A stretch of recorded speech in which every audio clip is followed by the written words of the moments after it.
Hello mga Kabs, ako si Kabos na Vlogger at nandito tayo ngayon para pag-usapan ang mga bawal dalhin dito sa Saudi Arabia. At ang video na ito ay para sa mga first timer na magta-travel dito sa Saudi Arabia, para sa mga first timer na magtatrabaho dito sa Saudi Arabia. Para alam nila kung anong mga bawal dalhin dito at maiwasan nila ang mga bagay na ipinagbabawal dalhin dito sa Saudi Arabia. Para iwasan din ang mga aberya sa airport dyan sa Pilipinas at iwasan din ng mga aberya dito sa airport sa Saudi Arabia. At para hindi mapahamak ang ating ibang mga kababayan. Ang video na ito mga Kabs ay para rin sa ating mga kababayang mga housekeeping din. Maraming mga bagay mga Kabs na bawal dalhin dito sa bansang Saudi Arabia kung kayo ay pupunta dito at magtatrabaho. Kasi itong bansa na ito mga Kabs ay Muslim country, Islam country. Kaya kung ano mga pinagbabawal nila mga Kabs, irespeto na lang natin. Irespeto natin ang batas nila para hindi tayo mapahamak, hindi tayo maaberya sa ating mga biyahe. Kung nandito man kayo, iwasan natin gumawa ng mga ipinagbabawal para hindi tayo mapahamak at tuloy-tuloy ang paghahanap buhay natin dito sa bansang Saudi Arabia. Ang mga ipinagbabawal na dalhin dito sa Saudi Arabia mga Kabs ay una, karne ng babs. Karne ng baboy mga Kabs. Yan ang ipinagbabawal dito sa bansang Saudi Arabia. Kasi alam nyo naman ang bansang Saudi Arabia ay Muslim country nga ito. Kaya ang pagkain na ganyan, hindi pwede dito yan. Dahil nga sa kanilang religion, ipinagbabawal ang pagkain ng mga ganyang pagkain. Ipinagbabawal talaga ng mga Kabs yung karne ng baboy na dalhin dito sa Saudi Arabia. Kahit pa nakabalot yan. Para sa mga hindi talaga magpaawat, nasa kanila na po yun kung magkaroon man sila ng aberya, problema na po nila yon. Yun ang una mga Kabs, karne ng baboy. Bawal dalhin dito yan mga Kabs. So pangalawa, rosary o kay rosaryuhan. Yan mga Kabs. Pinagbawal din dito yan mga Kabs. Ang rosary o rosaryuhan. Alangan naman mga Kabs na nandito ka sa bansang Saudi Arabia tapos suot-suot mo pa yan. Hindi ito Pilipinas mga Kabs na magsuot ka ng ganyan, allowed ka magsuot ng ganyan mga Kabs, yung rosaryuhan. Sa Pilipinas, pwede. Pero dito sa bansang Saudi Arabia, hindi pwede mga Kabs kasi Islam religion dito. Irespeto natin ang kanilang relihiyon. Irespeto natin ang kanilang batas na bawal talaga yan mga Kabs. Kung nalimutan nyo man, nadala nyo man ganyan, huwag nyo na lang isuot dito. At minabuting itago nyo na lang mga Kabs. At meron pa akong pahabol, bukod sa rosary, Biblia. Bawal din dito dalhin ang Biblia sa bansang Saudi Arabia, mga Kabs. Kung mayroon man kayong mga ganyan, itago nyo na lang muna. Huwag nyo munang i-display ko. Kasi yan ang pangalawa, mga Kabs, no? Rosary o rosaryuhan. Okay, pangatlo tayo, mga Kabs. Ang pangatlo natin ay anting-anting. Ang anting-anting, mga Kabs, maraming klaseng anting-anting sa atin sa Pilipinas, di ba? Sa Pilipinas, walang problema tayo magsuot ng ganyan kasi free naman doon sa atin. Pero dito sa bansang Saudi Arabia, hindi pwedeng magsuot ka ng ganyan na halimbawa, maraming anting-anting mga Kabs, kwintas, porsilas, yung mga habak. Pag nagkaroon ka ng nalimutan mo, habak mo, nalimutan mo na nasuot mo talaga papunta dito, wag mo munang suotin dito yan. Itago mo na lang muna mga Kabs kasi bawal din dito ang anting-anting at mga habak. Lalo na yung mga kwintas-kwintas. Bawal po dito yan mga Kabs. So, iwasan na lang natin para wala tayong aberya sa ating paghahanap buhay dito sa bansang Saudi Arabia mga Kabs. Okay, nasa pang-apat na tayo mga Kabs. Ito talaga ang pinakamalupit mga Kabs. Pinagbabawal talaga to dito. Ay ang drugs. Drugs talaga mga Kabs, pinagbabawal dito yan sa bansang Saudi Arabia. Kahit anong drugs po, pinagbabawal po dito yan. Huwag niyong dalhin dito yan. Bawal talaga dito yan at bawal gumamit dito ng mga ganyang drugs na ganyan. Ang kaparusahan yan dito ay kulong. Kulong ka talaga mga Kabs. Nandito na tayo mga Kabs sa panglima. Alak. Panglima po mga Kabs ay alak. Bawal po tayo magdala ng alak dito sa bansang Saudi Arabia. Bawal po tayo gumawa ng alak dito sa bansang Saudi Arabia. Bawal po talaga magdala ng ganyan dito. Sa airport pa lang ng Pilipinas, hindi na kayo makalusot dyan. Okay, pang-anim tayo mga Kabs. Cross o crucifixion. Yung mga kwintas na cross mga Kabs, bawal po talaga dito yan. Yung ginto man yan o hindi ginto, bawal po dito yan dalhin sa bansang Saudi Arabia. Alangan naman, mamamasyal ka, suot-suot mo yung cross dito.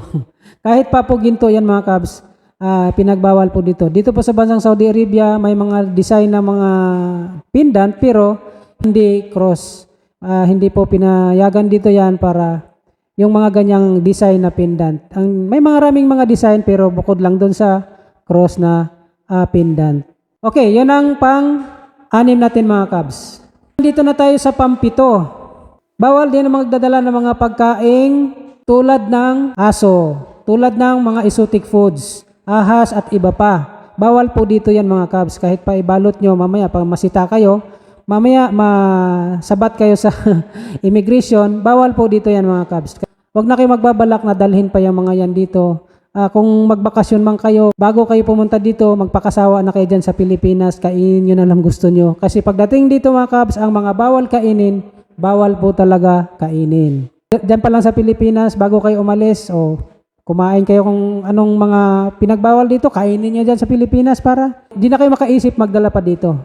Yan, isa rin yan mga kabs, yung pagpapadala. Padala ng ganito, padala ng ganito. Paalala ko lang sa iba, mamaya nagpadala ng ganon at masita o kay kayo rin po ang mapapahamak mga kabs. Mas minabuting, wag na lang talaga tumanggap ng mga pinagbabawal na padala dito. Papunta dito sa Saudi Arabia.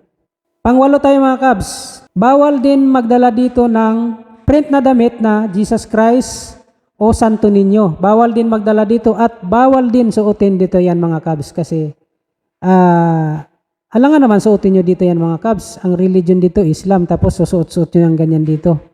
Bawal po dito yan mga kabs yung magsuot kayo ng mga may print ng Jesus Christ sa likod, sa harap, Santo Niño, mga Pit Senior. Bawal po dito yan mga kabs. Kaya wag nyo nang ipilit na kung may mga damit kayong nadala ng ganyan, huwag nyo nang ipilit na isuot. Mamaya sitahin pa kayo ng mga alagad ng batas dito sa Saudi Arabia. At ikapahamak nyo pa. Makaaberya pa sa mga lakad nyo. Makaaberya pa sa mga transaksyon nyo dito sa Saudi Arabia. Kaya minabuting wag na lang po dalhin yung mga ganyang damit na may print na Santo Niño at iba pang mga print ni Jesus Christ. Bawal din po ang mga damit na may mga print na bad words at sexy na mga print ng mga babae. Halimbawa, may mga damit kayo na nakalagay sa likod, mga print na sexy ng babae. Bawal po dito yan mga kabs. Mga sobrang print na mga uso-uso sa Pilipinas na mga funk, yung mga ganyan, mga words na hindi maganda, bawal po dito suotin yan mga kabs. Huwag niyong dalhin dito yan para hindi tayo magkaaberya at hindi tayo masita at mapahamak. So pangsyam tayo mga kabs, ang pangsyam natin ay gamit ng mga tato. Bawal din dalhin dito ang mga gamit ng tato tulad ng mga karayom, ink, basta mga gamit ng pantato kasi bawal din naman talaga dito magtato. Ang ibang mga kababayan natin, siguro nakapuslit sila, yung ibang mga kababayan natin, nagkaroon sila ng ganyan dito. Kung mayroon man sigurong nagaganyan dito, siguro patago na lang yung mga ginagawa. Di natin sila mapigilan kung yun talaga ang gusto nila mga kabs. At kung sila din naman ang magkaroon ng problema. Pero sa mga first timer at magbabalak ng ganyan, magbabalak na magdala ng ganyan dito mga kabs, huwag na munang magdala ng ganyan. Para may iwasan natin kung ano mang mga problema. Okay mga kabs, pang-sampu tayo. Ang pang-sampu natin mga kabs ay bawal din tayo magdala dito ng mga ribolto tulad ng mga Santo Niño, yung mga imahe. Bawal din tayo magdala dito niyan mga kabs. Hindi natin pwedeng dalhin dito yan. Kasi ang bansang ito nga ay Islam. Hindi pwedeng mga ganyan. Bawal nga dito magtayo ng mga church. Bawal din dito magtayo kung anumang mga organisasyon tulad ng ibang mga simba-simbahan. Bawal nga dito yan mga kabs. Kaya yung mga imahe, mga ribolto, bawal po natin dalhin dito yan mga kabs. So iwasan na lang natin kung magdasal man tayo, kung ano mang relihiyon mayroon ka, kung ano mang religion mayroon ka na talagang pinaniwalaan mo mga kabs, pumasok ka na lang sa loob ng kwarto at doon ka magdasal.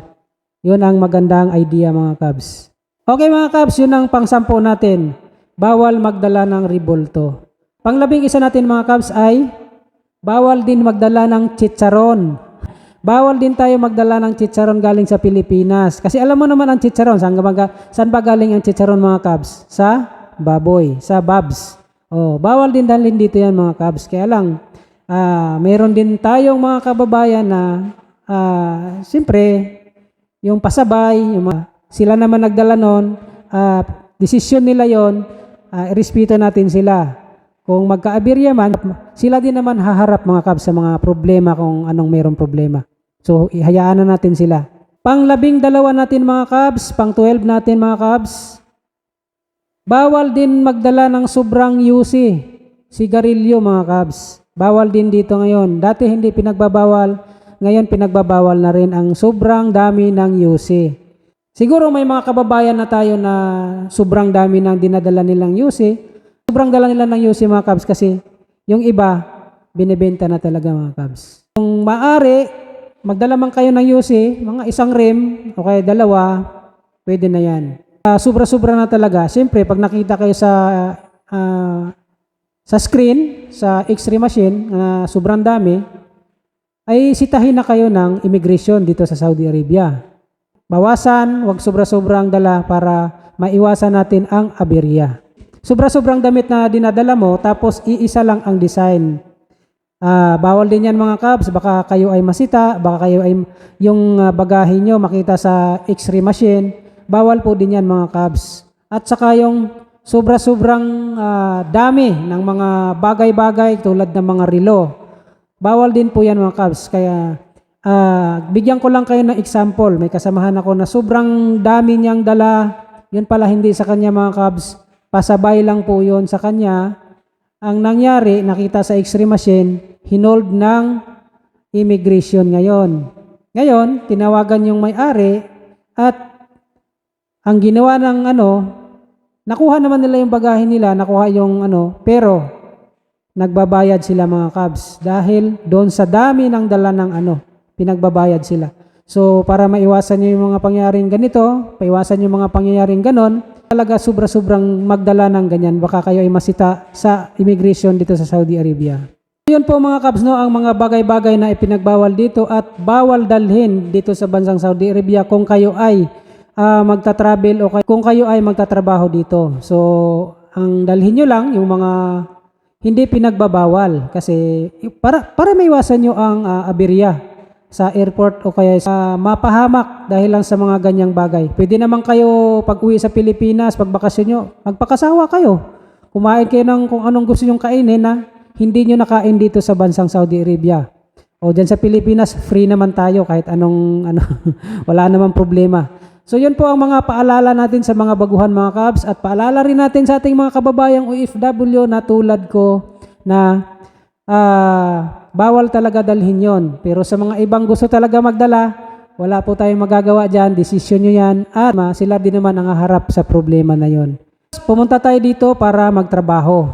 Pumunta tayo dito para sa ating mga pamilya. So doon sa mga nabanggit ko at magbabalak kayong dalhin dito sa bansang Saudi Arabia, nasa inyo na po yon. Basta sa akin lang po ay pinaalala ko para malaman ng ating mga kababayan na mga first timer, na mga baguhan na magtatrabaho dito na bawal po talaga ang mga bagay na binanggit ko dalhin dito sa bansang Saudi Arabia. Mas maigi mga kabs, iwasan na lang natin at irespeto natin ang kanilang batas, irespeto natin ang kanilang religion para sa ating paghahanap buhay dito sa bansang Saudi Arabia. Hanggang sa sunod mga video mga kabs, magkita-kita tayo. Maraming salamat sa iyong panonood at maraming salamat sa aking mga subscriber. At maraming salamat sa aking mga followers. Hanggang sunod na mga video mga kabs, ako si Kabos na Vlogger. Maraming salamat sa inyong panonood at suporta.